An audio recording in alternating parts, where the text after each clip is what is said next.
শয়তানরে আল্লাহ শুধু মন্দ বোঝার তৌফিক দিছে, খারাপটা খালি খারাপ বুঝে, ভালো বুঝে না। আর মানুষ ভালো মন্দ বোঝার তৌফিক দিছে, কথা হয় না? এতগুলো নিয়ামত আল্লাহ দিলেন, হাঁটার জন্য পা দিলেন, হাত দিলেন, চক্ষু দিলেন, মাথা দিলেন, এত সুন্দর করে কাঠামো দিয়া মানুষ বানাইলো। বান্দা কেন বানাইছি? গোলামি করবি আমি আল্লাহ। আর আল্লাহ বলেন তুই আমার গোলামি করবি। সূর্য তোর গোলামি করবে, চন্দ্র বান্দা তোর গোলামি করবে, জমিন বান্দা তোর গোলামি করবে, যা কিছু দেখস বান্দা তোর জন্য বানাইছি সব তোর গোলামি করবে। তুই শুধু আমি আল্লাহর গোলামি করবি। কিন্তু মানুষ এত বড় পোল্ট্রি বাজ, মানুষের যে পোল্ট্রি বাজ কেউ নাই, মানুষের থেকে অকৃতজ্ঞ আর কেউ নাই। মানুষ এত কৃতজ্ঞ, একটা প্রাণীর মধ্যে যে কৃতজ্ঞতা আছে মানুষের মধ্যে নাই। একটা কুকুর হলো সবচেয়ে নিকৃষ্ট প্রাণী, কিন্তু কুকুরটারে 2 দিন খাবার দেন, আপনি 2 দিন খাবার দেন, আপনার পিছু ছাড়বে না। 1 মাস পরেও যদি আপনি কুকুরটার কাছে আসেন, কুকুর আপনারে দেখলেই বুঝতে পারবে আপনি তারা খাওয়াইছেন। কিন্তু মানুষরে মানুষ খাওয়াইতে খাওয়াইতে পেট ভরায়া দেয়। মানুষরে এত কিছু করার পরও মানুষ সেটা মনে রাখে না, মানুষ কৃতজ্ঞতা প্রকাশ করে না। আল্লাহ বলেন বান্দা শুন, একটা মাছ যেইভাবে পানির নিচে ডুবন্ত থাকে, আমি আল্লাহ কিন্তু মানুষগুলারে এইভাবে পানির নিচে ডুবায়, আর যেইভাবে মাছ রাখি তোদেরকে নিয়ামত দিয়া ডুবায় রাখছি। নিয়ামতের মধ্যে আমরা ডুবন্ত, মাছ যেইভাবে পানির নিচে ডুবন্ত, বান্দারে আমি তোরে নিয়ামত দিয়ে এইভাবে ডুবায় রাখছি। বান্দা শুন, এতগুলা নিয়ামত আমি আল্লাহ তোরে দিলাম, কোন নিয়ামতের অস্বীকার করবি? পারবে না। ফাবিআই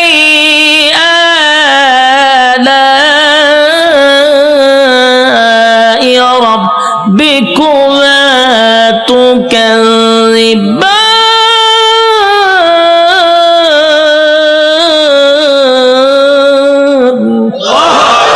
আল্লাহ বলেন কোন কোন নিয়ামতের অস্বীকার করবি? আমি আল্লাহ তোরে কি দেই নাই বল? সব দেওয়ার পরে বদনা আমার খাইলি, আমি আল্লাহর নিয়ামত খাইলি, সব আমি আল্লাহ তোরে দিলাম। এরপর 24টা ঘন্টার ভিতরে বান্দা 1টা ঘন্টা আমি আল্লাহর ইবাদত করস না। যুবক ভাই, কথাগুলি কি দিলের কান লাগায় শুনতেছেন? দিলের কান লাগাইয়া কথাগুলি শুনেন। 24টা ঘন্টা আল্লাহ সময় দিছে। কত ঘন্টা? রাইতে দিনে 24 ঘন্টা। দিলের মধ্যে একটু প্রশ্ন করেন তো দেখি, 24টা ঘন্টার ভিতরে আল্লাহ তো দিল আমরা 24 ঘন্টা। যুবক, নিজেরে নিজে প্রশ্ন করো, 24টা ঘন্টার ভিতরে আমার মালিক রে তুমি কয় ঘন্টা দিছ? একজনের কথা হয় না, 1 ঘন্টাও মালিক রে দেয় না। আল্লাহ কয় তুই ভাবছ আমি তোরে ছাইরা দিব? আমার নাম রহমান, দয়া মায়া বেশি। আল্লাহর দয়া মায়া বেশি। আমরা খালি ওয়াজ শুনছি আল্লাহর দয়া মায়া বেশি। রহমান নামের গুণ হলো আল্লাহর দয়া মায়া বেশি। আল্লাহ যত বড়, আল্লাহর মায়া দয়া তত বড়। শুধু ওয়াজটা শুনছি, কিন্তু এরপরের ওয়াজ শুনছেন। আল্লাহ বলেন আমি যত বড়, আমার আযাব আর গজব কিন্তু বান্দা অত বড়। আমি সবাইরে ছাড় দেই, কিন্তু ছাইরা দেই না। ফেরাউনরে আমি ছাড় দিছি, ফেরাউনারে আমি ক্ষমতা দিছি। ক্ষমতা দেওয়ার পরে নিজেরে নিজে খোদা দাবি করছে। ফেরাউন খোদা দাবি করছে, আল্লাহ তারে এরপর ছাড় দিছে। কিন্তু যখন বেয়াদবি করছে পয়গম্বরের সঙ্গে, আল্লাহ কয় আর তোরে ছাড় দেওয়া যায় না। ফানিতে সুবাইয়া সুবাইয়া ফেরাউনারে মারছে, ছাইরা দিছিনি? নমরুদ নিজেরে খোদা দাবি করছে, আল্লাহ ছাড় দিছে। নমরুদ একবার তীর মারছে আকাশের দিকে, কেড়ে মারছ কাল্লা মাইরালাম। আল্লাহ কয় ফেরেশতা রে, তীরের মধ্যে একটু রক্ত লাগায়া দে। রক্ত লাগাইয়া দিছে। রক্ত যখন তীর যখন ফিরে আসছে, তীরের মধ্যে ছায়া কয় আল্লাহ মেরা লাইছি, নাউজুবিল্লাহ। এর সাথী সঙ্গীরা এখন ডিজে গানের আয়োজন কর, কে রে নাচু, কে রে আল্লাহ মেরা লাইছি, নাউজুবিল্লাহ। আল্লাহ এর পরে ছাড় দিছে। কিন্তু যখন ইব্রাহিম খলিলুল্লাহর সঙ্গে বেয়াদবি করলো, আল্লাহ কয় এখন ধরা দরকার, হে আমার লগে যুদ্ধ করব, তীর মারে। আমি আল্লাহ তোর সঙ্গে যুদ্ধ করতে তীরের প্রয়োজন নাই রে। মশার মধ্যে একটা প্রতিবন্ধী মশা, বালা কোনো মশা নেই, কিতাব লেখছে বালা কোনো মশা না, একবারে প্রতিবন্ধী ভাও একটা নাই। আল্লাহ কয় কইরে আসত নি, ফাঁসি তোর ভাও আসেনি, ফাল্লা আমার ভাও নাই। তো যা নমরুদের না খাতে গিয়া ঢুক, ল্যাংরা মশা না খেতে গিয়া ঢুকছে, ঢুকিয়া একেবারে ডাইরেক্ট মগজও চলে গেছে। মগজ বইয়া আর পরে ইনসুলিন দেয়, সুই ঢুকায় আর সুই বাইর করে। যেই সুই ঢুকাইছে মগজ, একটা লাফে তিনা তুলছে নমরুদ্দা। পার্লামেন্টে বইয়া রয়েছিল, মশাই যখন খামড় দিছে পার্লামেন্টের নাচ শুরু করছে ডিজে গানের মতো, উরুম দুরুম নাচে। সে আরো বিভিন্ন মন্ত্রীরা বসা, দেশের বিভিন্ন জায়গার থেকে অনেক রাষ্ট্রপতিরা আইছে, আইয়া যখন দেহে দেশের বাদশা এইভাবে ডিজে করে পার্লামেন্টে বসে, এটা কি পাগল নেই? ও পাগল তো আসি না, হঠাৎ করে ও নাচে কা, ও নাচতে নাচতে মশাও তো কম খারাপ না, কারণ টেং টুং যেদিন না থাকে এরা মারাত্মক খারাপ থাকে। এই মশা কিন্তু মারাত্মক খারাপ, হেদের সুই ডুগা যে বাইর করে না।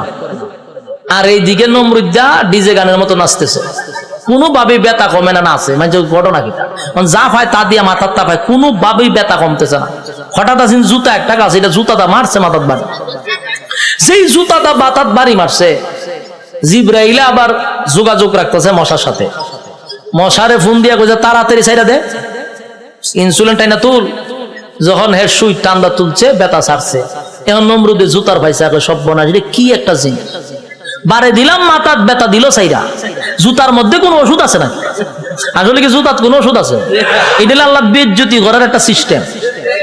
জুতাটা বাড়িছে, ব্যথা কমে গেছে, তার মানে জুতা আল্লাহ ব্যথা কমাইতেছে।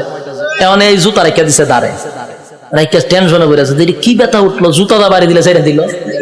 আবার কথা বলতেছে বিভিন্ন দেশের মন্ত্রী এমপির সঙ্গে, আবার মশায় সুই একটা ঢুকাই দিছে, টাস করে জুতাটা বাড়ি মারছে, ছেড়ে দিছে। আল্লাহ মশারে কইলো করে এটা তোর ডিউটি, কাজ চালায়া যা, হতেন পরে পরে ঢুকাইবি, জুতাটা বাড়ি দিলে ছেড়ে দিবি। মশা হতেন পরে ঢুকায়, জুতাটা বাড়ি দেওয়ার বাই গেলা, আবার ঢুকায়, জুতাটা বাড়ি দেবাই গেলা। এই হইল জুতার বাড়ি শুরু। তখন নমরুদ্দা একা একা জুতাটা কত বাইরিত, হাতে ব্যথা ধরে লায়, তাই একজন লোক রাখছে, ধরে মাসে এত টাকা বেতন দিমু, এদিকে চাকরি কি দেখো জুতা দেখালে ভিটানি তাও খারে দেশের বাদশারে। তো এইরকম যদি আমার নিত, আমি তো বললাম টেকা টোকা লাগতো না, আমি খালি জুতা ভিটামো আপনার, আমার টেকা দেওয়া লাগতো না। বাস্তব নেই। দেশের একজন বাদশা যদি হয় আমার জুতাটা ফিডাইবা, আমার কি বেতন লাগবো না? আমার মনের ভিতরে যত জিদ আসিন সব মিলামো এক একটা বাড়ির সাথে, ঠিক নেই? জুতা দেখ একটা বাড়ি দিমার ঘুমায় আনে, এটা অত সালের একটা জুতার বাড়ি, দ্বিতীয় বাড়ি দেখো এটা অত সালের একটা বাড়ি, এক সালে এক যন্ত্রণা বুক করছে, আর তোর জুতা দা বাইরিতেছি, টেহারাম নেই। এই লোক হয় যে আমি বাসার জুতা দা বাইরামো, আমার টেকার দরকার নাই, আপনি আমার চাকরিটা দেন। চাকরি দিছে, এখন পার্লামেন্টে বেশা বৈশা কথাবার্তা বলতেছে, যখন মশা কামড় আলী ইশারা দেয় তাড়াতাড়ি দে, পাশে জুতাটা ঠাস করে পিছন দিয়ে বাড়ি মারে। দেশের মানুষ বিভিন্ন দেশ থেকে আসে, আইসা কয় যেই বাসার ইজ্জত নাই, মানছে তারা জুতাটা বাইরা, এর সাথে আবার কি এর বৈঠক হঠাৎ থেকে এটা ভাগল, এখান থেকে এক বেজ্জতি। তো জুতাটা বাইরিতে বাড়িতে প্রথম তো শখে শখে জুতাটা বাইরেছিল, ঠিক না? জুতাটা যে বাইরেছে প্রথম তো শখেই বাইরেছে, আনন্দে বাইরেছে, কিন্তু বাইরিতে বাইরিতে তখন তো বেচারার বিরক্ত হয়ে পড়ছে। কত বাইরিত, খানা খাইতে পারে না, ঘুমাইতে পারে না, বাথরুমও যাইতে পারে না, খালি বাইরা। এই বেচারা হয়েছে বিরক্ত, এমন অবস্থা হয়েছে এখন জুতাটা বাইরানি লাগে হতান পরে পরে। বাথরুমে গেছে, একটা বাথরুম করতে গেন টাইম নাই না, জুতাটা বাড়ি দেয়, সে বিপদ করছে না, খানা খাইতে পারে না। এই বেচারা কয় এর যদি আমি জুতাটা বাইরিতে থাকি আমি এমনি মরে যাবো গা, খাওয়ার নাই ঘুম নাই তো আমার মরণ হয়, তে একবার এর মাইরি মরে যাই। এখন হে কইলো সিদ্ধান্ত নিয়েছে না এমন মরম, চাকরি না করলে আমার গরদান যাইব, আর আমি যদি চাকরি করতে তাই আমি এমনি মরে যাবো গা, তে এক বালা হেরে মাইরা মরে যাই। তখন একদিন জুতার বদলা বড় একটা মুগুর লইছে, আমরা এটা কি তা মুগুর বলনি, মুগুল লইছে একটা, লইয়া পিছে বইয়া রইছে। যখন দাদা বাড়ি দে, তখন মুগুল লইয়া যৎকান শরীরে শক্তি আসিন, একটা বাড়ি দিছে, মাথার 2 ভাগ হয়ে যা। ল্যাংরা মশা যে মাথার ধরেছিল, ছায়া দেয় ছাদ নাই, ছাদ নাই, মশায় চিন্তা করবো যেরকম একটা নোংরা পরিবেশে আর বন যায়, মশা গেছে। নমরুদ্দা শেষ নি, কার সাথে পাল্লা লইছিল? আল্লাহ মারছে কেমনে? জুতা দা ফিডাইয়া মারছে। এই জন্য আল্লাহ ছাড় দেয়, ছেড়ে দেয় না। বুঝসারে চিনেন না আপনারা? এখানে যারা বয়স 30 আছে এরা বুঝসারে চিনব। ডব্লিউ বুশ হে কিন্তু কম করছে না, এইটা আমরা দেখছি। হে অনেক মুসলমানের রক্ত দিয়া গোসল করছে, হে কম করে নাই। শেষে আল্লাহ হেরও কিন্তু সাংবাদিকের জুতা দা ফিটাইছে। এক সাংবাদিকের জুতা দা মারছে, আর এই জুতার দাম অনেক হয়ে গেছে। মিডিয়ন জাদুঘর আছে। আল্লাহর মায়ের আস্তে আস্তে ছাড় দেয়, ছেড়ে। যারা জুলুম করতেছেন, যারা জুলুমের মধ্যে আছেন, যাই না রাখেন জুলুমের শেষ আছে। যারা জুলুম করে তাদের 2টা শাস্তি, একটা দুনিয়ায়, একটা পরকালে। দুনিয়ায় ততক্ষণ না পর্যন্ত আপনার মৃত্যু দিবে না, যতক্ষণ আপনাকে দুনিয়াতে আল্লাহ চরম পর্যায়ের বেজ্জতি না করবে। চরম পর্যায়ের বেজ্জতি করার পর আপনার মৌত দিবে আল্লাহ। এরপরে পরকালে তো আছে কুবা শামসুর মতো, ইচ্ছা মতো কুবাইব। বাস্তব না বাস্তব? সাইজ কিন্তু আল্লাহ ছেড়ে দিত না, জনমের সাইজ করবো। এই জন্য যারা জুলুম করেন স্পষ্ট শুনে রাখেন, প্রথম নাম্বার কথা হলো ততক্ষণ না মরবেন না যতক্ষণ আপনার আল্লাহ দুনিয়াতে চরম পর্যায়ের বেজ্জতি না করবে, অপমান করবে। এরপরে মৃত্যু দিবে, আর পরকালে তা আছে। ওয়াং সাং সুচি কি তাই ইজ্জতে আসেনি, তাইরে জনমের দেওয়া দিতাছে। এখন বন্দি করে রাখছে। পারমার মুসলমানের রক্ত খাইছিল না, তাই রক্ত চুষা খাইতেছে। আরো বেজ্জতি হইব, আরো দেখবেন সামনে। অপেক্ষায় থাকেন, বাকিটা দেখার বয়স আপনারা রয়েছে, আল্লাহ দেখাইব। আল্লাহ বলেন ছাড় দেই কিন্তু ছেড়ে দেই না। আমি যখন ছাড় দেই বুঝিস না আমি তোরে ছাইরা দিছি। ধরব যেদিন আমি আল্লাহ ধরব, জনমের ধরা ধরব, পৃথিবীর কেউ তোরে রক্ষা করতে পারবে না। আমি আল্লাহর নিয়ামত খাইয়া আমি আল্লাহর নাফরমানি করস, ছাইরা দিব না, কিন্তু জনমের ধরা ধরব। যুবক ভাই, আমি আপনাদের উদ্দেশ্যে বলতে চাই, আল্লাহর দেওয়া নিয়ামত খাইয়া, নিয়ামত খাওয়ার পরে যে আল্লাহর নাফরমানি করতেছি, রাইতে দিনে 24 ঘন্টা পাইয়াও 1টা ঘন্টা আল্লাহর দেই না। ইমাম সাহেব যদি বলে আসেন না একটু নামাজে যায়, উত্তর দেয় হুজুর নামাজের সময় নাই। যদি কয় আসেন না মাহফিলে যাই, আমার সময় নাই। বেচারা খুব ব্যস্ত, সময় নাই, সময় নাই, সময় নাই, যে কোনো বিষয় লোক আমার সময় নাই। প্রশ্ন হলো তোমার সময় নাই, সময় নাই, কিন্তু যেই লোকটা বলছে নামাজের জন্য সময় নাই, ওয়াজ মাহফিলের জন্য সময় নাই, এই লোকটারই দেখবেন ব্যবসার জন্য সময় আছে, চাকরির জন্য সময় আছে, বন্ধুদের আড্ডায় সময় আছে, বিশ্বকাপ খেলা 90 মিনিট দাঁড়ায়া দেখার সময় আছে, বিভিন্ন জায়গায় আড্ডায়, কফি আড্ডায় সময় আছে, সব জায়গায় বেচারার সময় আছে। সময় নাই শুধু আল্লাহর বেলা। আল্লাহ বলেন সময় তো আমি দিছিলাম, সময় কাটা দিছে আল্লাহ। বলেন সময়ের মালিক আমি তোরে সময় দিলাম রে, আমার দেওয়ার সময় পাইয়া আমারে দিলি না, মন গড়া সময় নষ্ট করলি। বান্দা আমি পাই পাই পাই পাই করে তোর কাছ থেকে হিসাব নিব, বান্দা হিসাব না দিয়া সামনে আগাইতে পারবি না। আপনারা কি তা মনে হয় আল্লাহ আমরা সেইটা দিব হিসাব না নিয়া? হিসাব নিব। আগেই বলছি অতগুলা নিয়ামত আল্লাহ আমরা দিছে, এমনে ছেড়ে দিত না, হিসাব না নিয়া। কথা কয় না? একটা এক্সাম্পল দিই, সহজে বুঝতে পারবেন। আপনারা মনে করেন চরপেশন সবচেয়ে ভালো হোটেল, সেখানে মনে করেন একজন লোক ঢুকছে খানা খাওয়ার জন্য, একজন লোক ঢুকছে, ঢুইকা যারে অর্ডার দেয় তার নাম কি? মেসিয়ার। মেসিয়ার হইলো ভাই খানা নিয়ে আয়, কি আছে তো দেখবেন মেসিয়ারের একটা অভ্যাস হলো একটা না 50টা নাম কইব। গুড়া মাছ আছে, বড় মাছ আছে, ওইল মাছ আছে, তারপরে আপনার গরু আছে, ছাগল আছে, কতটা হয় না? আমি অনেক সময় কিচ্ছু বুঝি না চাই তাই একটা না হয়, আমি ভাই হাফিজি পড়া লাগতো না, তুই আস্তে আস্তে একটা একটা করে ওদিকে আমি খাইতাম আমি জায়গা এত নাম কয় একটাও একটা হয় না, লাস্ট হলে গুরুরাই আদ আছে। তো এই লোকজন এতগুলা নাম কইছে, চিন্তা করলো এতগুলা নাম কইছে কোনটা কম কয়, আচ্ছা সব লইয়া যা। মেসিয়ারে আনতেছে, টেবিল সাজাইছে, খাইতেছে, খানা দেখকে মেসিয়ারে দে লক্ষণ বালানা, যে যিনি টেকা নে উনারে কি কয় ম্যানেজার, কেশিয়ার তো ম্যানেজার, ম্যানেজারের কাছে গেছে মেসিয়ারে গিয়ে কয় স্যার ওই যে লোকটা খাইতেছে দেখছেন নি? দেখছি তো, কাম না আমার একটা অনুমতি দেন। কি অনুমতি? কয়ের ইচ্ছা মতো কুতুর ফিটাইতাম। ম্যানেজারে জিগা কাস্টমারে খানা খাইতেছে তুই ফিটাইতে কা? কয়ের লক্ষণ বালানা, যেই পরিমাণ খাইতেছে হিসাব দিতে পারতো না, তাই একটু ফিডামো। ম্যানেজারে কয় কাস্টমারের কাজ কি? খাওয়ান। তোর কাজ কিটা? দেওয়ন। আমার কাজ কিটা? হিসাব ল। তেহের খাওয়ানে খাইব, তোর দেওয়ন তুই দে, তুই মারতে কা? মেসিয়ার কথা তো ঠিক, আমার তো দেওয়ন, আমি দিতে তাই। মেসিয়ারে দেয়, এ খায়। ম্যানেজারে কয় এ খাওয়া শেষ হলে বলে আমার খাম, আমার কাজ কি?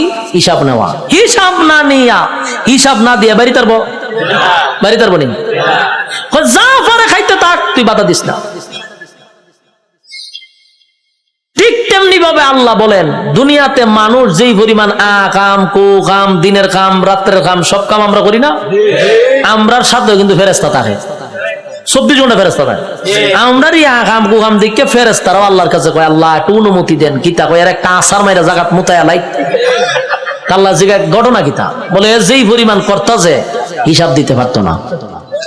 আল্লাহও বলে তোর কাজ, এর কাজ আকাম কুকাম করন দেখুন, লিখতে রাখুন, আর এর কাম যত আকাম কুকাম করতে পারে, তোর কাজ কিন্তু ফিডন না, তোর কাজ দেখতে থাক, লিখতে থাক, যত কিছু আছে সবকিছুর হিসাব হইব আমার কাছে।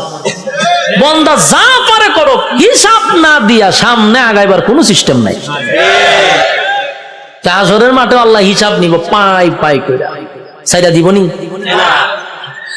রব্বে কারীম বলেন প্রথম নাম্বার কথা হলো আফাহাসিবতুম আন্নামা খালাকনাকুম আবাসাও ওয়া আন্নাকুম ইলাইনা লা তুরজাউন। রব্বে কারীম বলেন এই অনর্থক বানাই নাই, অকারণে বানাই নাই। দ্বিতীয় নম্বরে আল্লাহ বলেন ওয়ামা খালাকতুল জিন্না ওয়াল ইনসা ইল্লা লিয়াবুদুন। রব্বে কারীম বলেন 2 নাম্বার হলো তোরে বানাইছি ইবাদতের জন্য। 3 নাম্বার আল্লাহ বলেন বান্দা তোরে বানাইতে গিয়া ওয়ালাকাদ কাররামনা বানি আদম, সমগ্র সৃষ্টি জগতের মধ্যে শ্রেষ্ঠত্ব দিছি। 4টা কসম করে বলছি বাংলা তোর থেকে সুন্দর আমি আল্লাহ কাউরে বানাই নাই, তোর থেকে সম্মান আর মর্যাদা আমি কাউরে দেই নাই। এরপর আল্লাহ বলেন এত কিছু দেওয়ার পরেও যদি তুই আমি আল্লাহর গোলামি না করস, ওয়ালাকাদ জারানা লি জাহান্নামা কাসীরাম মিনাল জিন্নি ওয়াল ইনস, আমি আল্লাহ আগুন দিয়া তোরে জ্বালাবো আর পোড়াবো। এরপরে রব্বে কারীম বলেন বান্দা শুন, ভালো করে শুন, এত নিয়ামত দিয়া তোরে ছেড়ে দিব না, আমি আল্লাহ কিন্তু পাই পাই পাই করে হিসাব দেব। কুল্লু নাফসিন বিমা কাসাবাত রাহিনা, প্রত্যেকটা মানুষ তার কৃত কর্মের জন্য আল্লাহর সামনে জবাব দিতে হবে। হিসাব ছাড়া ছেড়ে দিব না। রব্বে কারীম বলে হিসাব নিব গো, হিসাব ছাড়া আমি আল্লাহ কাউকে ছেড়ে দিব না। এই যে দুনিয়াতে যা করি সব হিসাব হবে। আল্লাহ বলেন শুন বান্দা, যখন প্রত্যেকটা মানুষের হায়াত শেষ হয়ে যাবে, মালাকুল মউত আজরাইল সামনে হাজির হবে, তার একটা কিয়ামত হবে। কি হবে? কিয়ামত কিন্তু 2 প্রকার, একটা হলো যার যার কিয়ামত, আর একটা হলো সমষ্টিগত কিয়ামত। কথা বুঝতেছে? সাউন্ড একটু উড়ান, একটু উড়ান। একটা হলো যার যার কিয়ামত, আর একটা হলো সমষ্টিগত কিয়ামত। আল্লাহ রাসূল বলেন, যার যার কিয়ামত সম্পর্কে বলেন, মাম্মা তা ফাকাত কামাত কিয়ামাতুহু, যে যখন মারা যায় তার কিয়ামত তখন শুরু হয়। আমি যদি স্টেজে এখন মারা যাই, আমার কিয়ামত এখান থেকে শুরু হবে। আরেকটা হলো সমষ্টিগত কিয়ামত, সেই কিয়ামতটা হলো কিয়ামতে কুবরা, এটা বড় কিয়ামত, সেটা বাঁশির মাধ্যমে হয়। ইসরাফিল আলাইহিস সালাতু ওয়াস সালাম যখন বাঁশি ফু দিবে, আল্লাহ বলেন এই গোটা পৃথিবীর যা কিছু তোমরা দেখো, বিশ্ব পরিস্থিতির পরিসমাপ্তি আমি ঘটায়া দিব। এটা হইল সমষ্টিগত কিয়ামত। ইদা জুলজিলাতিল আরদু জিলজালাহা, জমিনের মধ্যে তখন জালজালা শুরু হবে, ভূমিকম্প শুরু হবে। যখন যে একটা ভূমিকম্প হইছে 13 সেকেন্ড, 13 সেকেন্ডের ভূমিকম্পে সব শেষ হয়ে গেল। আর ওইটা যে শুরু হইব, ওইটা 13 সেকেন্ড না, 13 ঘন্টা না, এটা চলতেই থাকবে। পাহাড় গুলি তুলার মতো উঠতে থাকবে। বিল্ডিং তো দূরের কথা, পাহাড় উইরে উইরে চলব। এই ভূমিকম্প থামবে না। কুল্লু মান আলাইহা ফান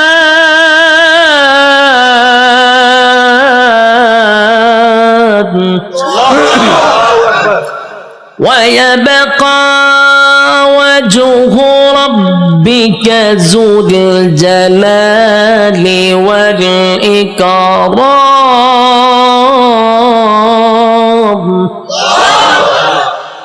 সব শেষ করব। এই অর্ডার কইও সাউন্ড বাড়ানোর দরকার। আমি একটু রিবাব আর ইকুটা তুলে দেন না, আমি চিল্লাইলে তো ইকু রাখবো। হালকা রিবাবের ভিতরে ইকুটা দেন। অত্যন্ত কিয়ামত শুরু করছিলেন মাইক মাহফিল, এখন হালকা একটু রিবাবটা ধরায় দেন আমার, যাতে প্রেসারটা গলাত না পড়ে। আল্লাহ বলেন কুল্লু মান আলাইহা ফান ওয়া ইয়াবকা ওয়াজহু রাব্বিকা যুল জালালি ওয়াল ইকরাম। চলবো। কুল্লু মান আলাইহা ফান, সব ধ্বংস হবে। ওয়া ইয়াবকা ওয়াজহু রাব্বিকা যুল জালালি ওয়াল ইকরাম, শুধু আল্লাহ ছাড়া সব ধ্বংস। আজরাইলও ধ্বংস, যে সিংহায় ফুক দিব সেও ধ্বংস হবে। মোট কথা কেউ থাকবে না। এটা হলো সমষ্টিগত কিয়ামত। আর প্রথম হলো যে যখন মারা যাবে তার কিয়ামত তখন থেকেই শুরু হবে। যুবক ভাইরা আমার, আল্লাহ বলেন প্রত্যেকটা মানুষের কিয়ামত আছে রে। যে যখন মারা যায় তার কিয়ামত শুরু হয়ে যায়।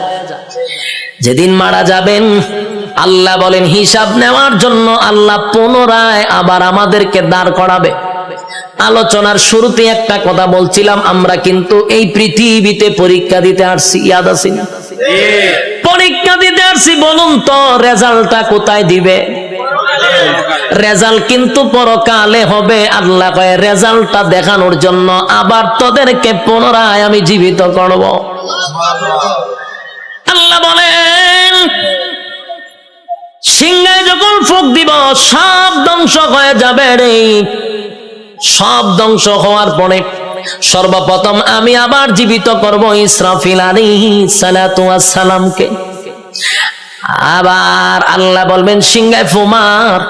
যেই মাত্র আরেকবার ফু দিবে, ওই শেষের ফুয়ে প্রত্যেকটা মানুষের বডির ভিতরে আল্লাহ আবার রূহ দিবে। কাদা মাটির থেকে আবার রূহ পাইয়া মানুষগুলি মাটি গঠন হবে, আবার পুনরায় বডি গঠন হবে। কাদা মাটির থেকে আবার আপনি ওইটা দাঁড়াবেন।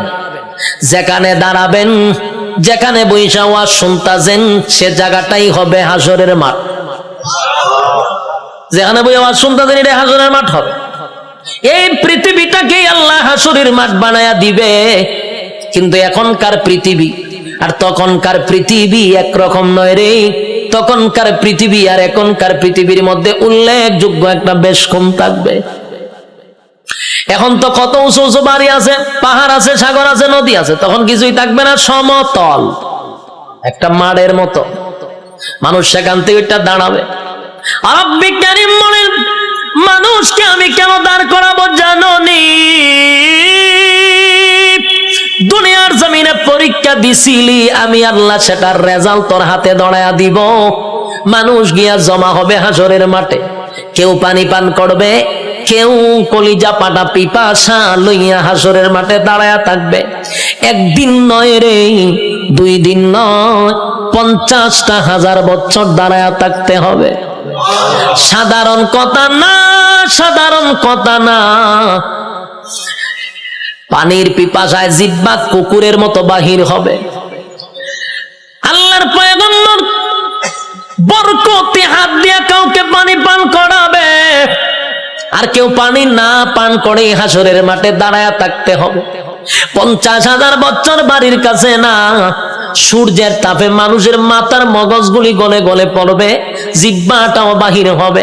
এই অবস্থায় যে কত হাজার বছর মানুষগুলি একটা সময় বিরক্ত হইয়া চিৎকার দিবে আর বলবে, মালিক রে, জান্নাতে দেও না হয় জাহান্নামেই দেও, হাসরের মাঠে আর ভালো লাগে না, সেখান থেকে আমাদেরকে সরায়া দাও।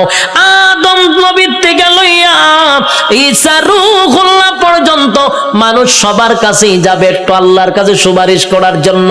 আদম নবীও বলবে ইয়া রাব্বি নাফসি, ইব্রাহিম আলাইহিস সালাতু ওয়াস সালাম বলবে ইয়া রাব্বি নাফসি, নূহ পয়গম্বর বলবে ইয়া রাব্বি নাফসি, মুসা নবী বলবে ইয়া রাব্বি নাফসি। এইভাবে 1,02,24,000 পয়গম্বর ইয়া ঈসা আলাইহিস সালাতু ওয়াস সালাম পর্যন্ত সবাই একটা কথা বলবে, ইয়া রাব্বি নাফসি। আমার কি উপায় হবে? আজকে আল্লাহর সামনে কথা বলার সাহস কোন নবীর হবে না। কথা বুঝতেছেন আমার? আল্লাহ এত রাগান্বিত। এই যুবক ভাই, আলোচনার শুরুতেই বলেছিলাম আল্লাহর নাম রহমান, দয়া মায়া বেশি, কিন্তু আল্লাহর গজব আমরা এখনো দেখি নাই। সেটা হাসরের মাঠে দেখব। আল্লাহ সেদিন কাহার রূপ নিয়ে দাঁড়াবে, সেদিন আল্লাহর সামনে কথা বলার সাহস কোন নবীরাও পাবে না, শুধুমাত্র কেবলমাত্র আমাদের নবী ছাড়া। আদম নবীর থেকে লইয়া ঈসা রূহুল্লাহ পর্যন্ত একটা কথাই বলবে, ইয়া রাব্বি নাফসি। আমার কি উপায় হবে গো? আল্লাহ খালি তর্জন আর গর্জন দিবে, তর্জন আর গর্জন দিবে, আর বলবে নাফরমানরা আমার নিয়ামত খাইয়ে আমার নাফরমানি করছস, আজকে দাঁড়া, কেউ কথা বলবে কিনা? আল্লাহ সেদিন বলবেন লিমানিল মুলকুল ইয়াউম, এই পৃথিবীর রাজা বাদশারা দাঁড়া, হামাইন্নারে ডাক দিব, নমরুদ্দারে ডাক দিব। আল্লাহ সেদিন বড় বড় ক্ষমতাশীলরে ডাক দিবে, নমরুদ্দা দাঁড়া, ফেরাউন্না দাঁড়া। আল্লাহ বলবেন সাজ্জাদ দাঁড়া। আল্লাহ এইভাবে আবু জাহেলকে ডাকবে, যত জালেম শাসক আছে সবগুলাকে আল্লাহ সেদিন ডাক দিবে। ভারতের দাদারেও ডাক দিব, ওয়াংশাংশচিরও ডাক দিব, বুসারেও ডাক দিব, সবাইরে ডাক দিব। বেডাগিরি তো কম দেখাইছ না, আজকে দেখা। কথা কন্যা দি, বেডাগিরি যারা বাংলাদেশও করো তারাও কিন্তু ডাক দিব, দাঁড় করাইব, দাঁড়া, বেডাগিরি কম করছ না। নির্দোষ আলেমদেরকে সাইজ করছো, দাঁড়া, আজকে দেখি তোর ক্ষমতা কতটুকু আছে। দাঁড়া, ক্ষমতা দেখকে লই আমি দাঁড়া। কেউ কথা বলবে না, নিস্তব্ধ হয়ে যাবে। কথা বলার সাহস আছে নি কেউ? এখন এনে কত বেড়াগিরি, এখন বেড়াগিরি অভাব নাই। সেদিন কেউ কথা বলবে না, কেউ কথা বলবে না। আল্লাহ তখন নিজেই কইব লিল্লাহিল ওয়াহিদিল কাহার, আজকের একমাত্র ক্ষমতা আমি আল্লাহ।